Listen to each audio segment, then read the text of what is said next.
Dennis Rodman has never looked like he belonged in the world around him. Long before the tattoos, long before the piercings, long before the brightly colored hair turned him into one of the most recognizable athletes on the planet. Dennis Rodman built his entire identity around being different. While most NBA superstars chased fame, endorsements, and polished public images, Rodman almost seemed determined to do the exact opposite. He never wanted to fit in. He wanted people to question him. He wanted people to wonder what he was going to do next. And over time, unpredictability stopped feeling like part of Dennis Rodman's personality. It became who he was. Because beneath one of the strangest public images in sports history was one of the most disciplined competitors basketball has ever seen. A man willing to dive across hardwood floors for loose balls, guard players much bigger than himself, sacrifice his body every single night for a rebound that never showed up on a highlight reel. While everyone else chased points, Rodman chased the ugly parts of winning, the things nobody else wanted to do. And that's what made him different, because Dennis Rodman never needed comfort to succeed. He seemed to play his best when everything became chaotic, which is exactly why the world of Mad Max feels like such a fascinating challenge, because the Wasteland doesn't care who you used to be. It doesn't care how famous you were. It doesn't care about championships. The only thing that matters is whether you can survive tomorrow. Civilization has collapsed. Water is worth more than gold. Gasoline decides who lives and who gets left behind. Violence has become the law. Every road is controlled by ruthless gangs, fighting over the few resources still left on Earth. Most people wouldn't last a week. Not because they're weak, because the Wasteland punishes anyone who depends on comfort. To understand whether Dennis Rodman could survive a world like this, we need to break this down into three categories. First, why Rodman spent his entire life becoming comfortable inside chaos. Second, why the Mad Max Wasteland destroys almost everyone who enters it. And finally, why the very traits that made Rodman an outsider in our world could make him one of the Wasteland's most dangerous survivors. So first, why has Dennis Rodman always felt so different? Because unlike almost every superstar in NBA history, Rodman never built his career around control. He built it around uncertainty.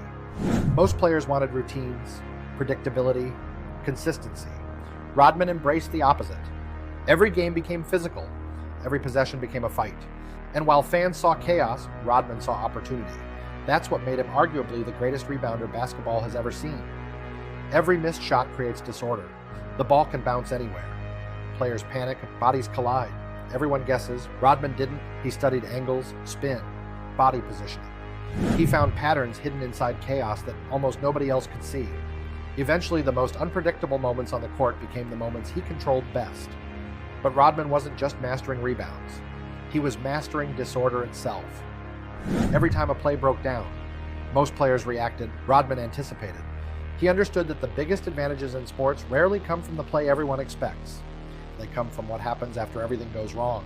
That's why his game looked so different. He wasn't chasing perfection.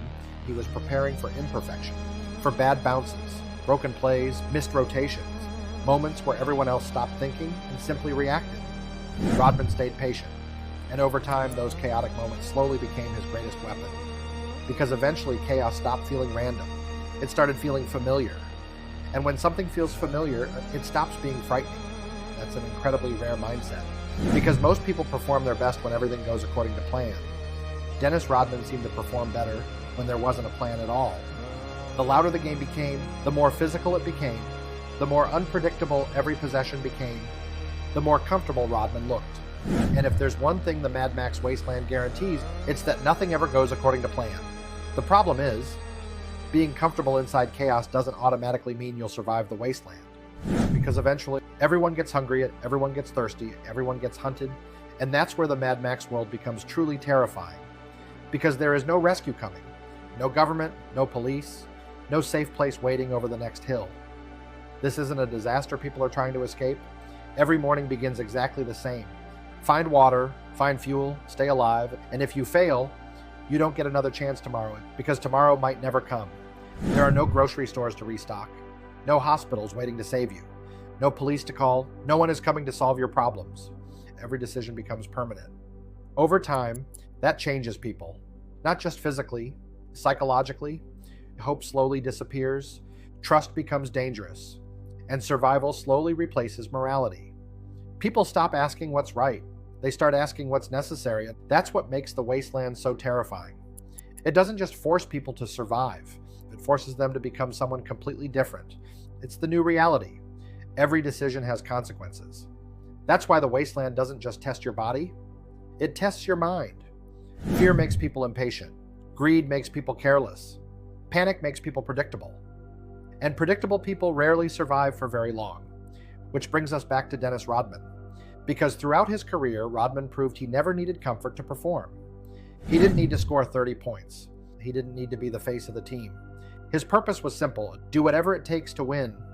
That mentality becomes incredibly valuable inside the Wasteland. Sometimes the smartest decision isn't fighting, it's waiting. Rodman understood patience. Every rebound demanded it. He wasn't reacting randomly. He waited for the exact moment everyone else lost control. Then he attacked. The Wasteland works the same way. Most survivors would panic. Rodman probably wouldn't. Most people assume survival is about being fearless. It isn't. Everyone feels fear. The difference is what they do after it. Dennis Rodman spent his entire career playing in uncomfortable situations, guarding bigger players and throwing himself onto the floor, taking on the jobs nobody else wanted. He never seemed interested in avoiding discomfort. He learned how to function inside it. And that's an important distinction, because in the Wasteland, the people who survive aren't the ones who never feel fear. They're the ones who refuse to let fear make their decisions. He'd observe first, learn who controls the water, learn who controls the fuel, figure out which battles are actually worth fighting. Because one thing people often overlook about Dennis Rodman is how observant he really was. People remember the hair, the tattoos, the headlines, but Rodman constantly studied the people around him. He understood frustration. He knew when opponents were beginning to lose control emotionally. And in a world filled with desperate people, that becomes one of the most valuable survival skills imaginable. Now, does that guarantee Dennis Rodman survives the Mad Max world? No, the Wasteland would still be brutal.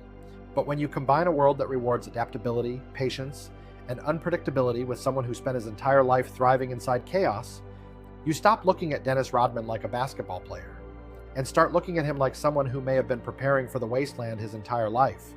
Because civilization saw Dennis Rodman as an outsider. But the Mad Max world wouldn't. It would simply see someone who already understood the first rule of survival.